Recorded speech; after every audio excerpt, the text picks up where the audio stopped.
Hello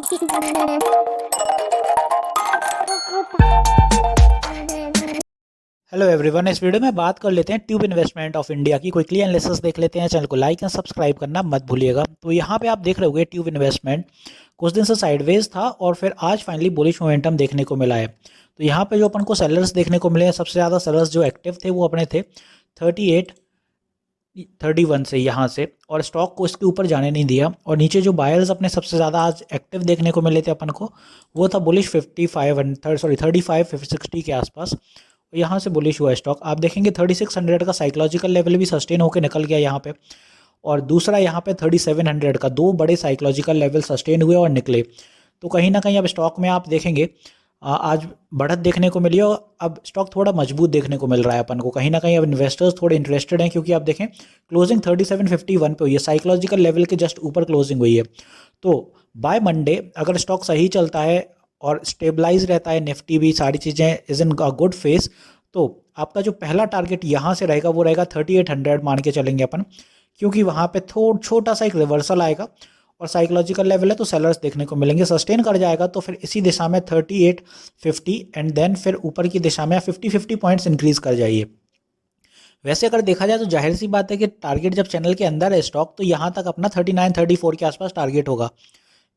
but मैं 50 points इसलिए बोल रहा हूँ क्योंकि ट्यूब इन्वेस्टमेंट का जो स्टॉक प्राइस है वो बड़ा है और 50 पॉइंट्स ईजी है उसके लिए एक्यूमुलेट करना।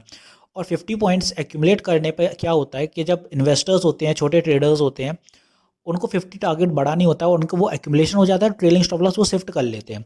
अब वहीं आप 200 का टारगेट बढ़ा दो, सीधा नहीं जा पाया, और अगर वो 150 या 180 से रिवर्सल आ गया टारगेट में, तो कहीं ना कहीं इन्वेस्टर्स सोचता रह जाता है कि बेचूं या अभी रुकूं, बेचूं या रुकूं। बट 50 पॉइंट्स एक्यूमुलेशन के बाद आपका ट्रेलिंग स्टॉप लॉस जैसे जैसे बढ़ता जाता है, आपका कॉन्फिडेंस बिल्डअप हो जाता है। इसीलिए हमेशा शॉर्ट टर्म टारगेट रखा करो और वो एक्यूमुलेट होते जाएं, आप अपना ट्रेलिंग स्टॉप लॉस शिफ्ट करते जाइए। विदाउट ट्रेलिंग स्टॉप लॉस तो कभी कुछ भी मत किया करिए, ये मेरा हमेशा सभी से कहता हूँ, क्योंकि मार्केट किसी का नहीं है, किसी का सगा नहीं है। ये पता नहीं कब रिवर्सल आए, कब कहाँ साइडवेज हो जाए, इसीलिए ट्रेलिंग स्टॉप लॉस बहुत नेसेसरी है। तो ऊपर के लेवल्स अपने जो फाइनल रहेंगे वो 3944 के आसपास यहाँ रहेंगे।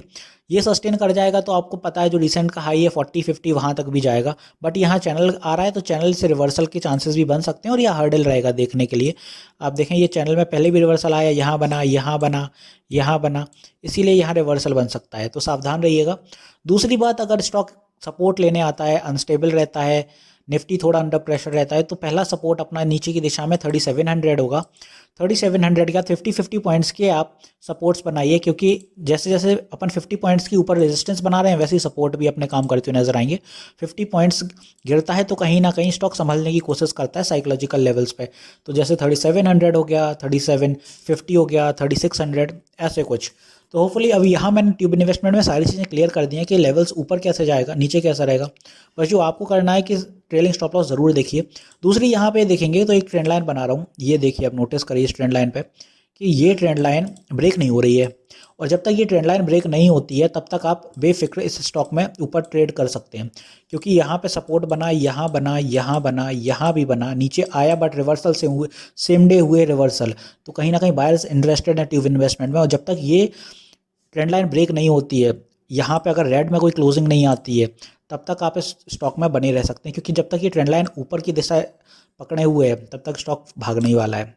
तो वीडियो यहीं तक रखते हैं, मिलते हैं नेक्स्ट वीडियो में। This is me Shubham Yadav, signing off.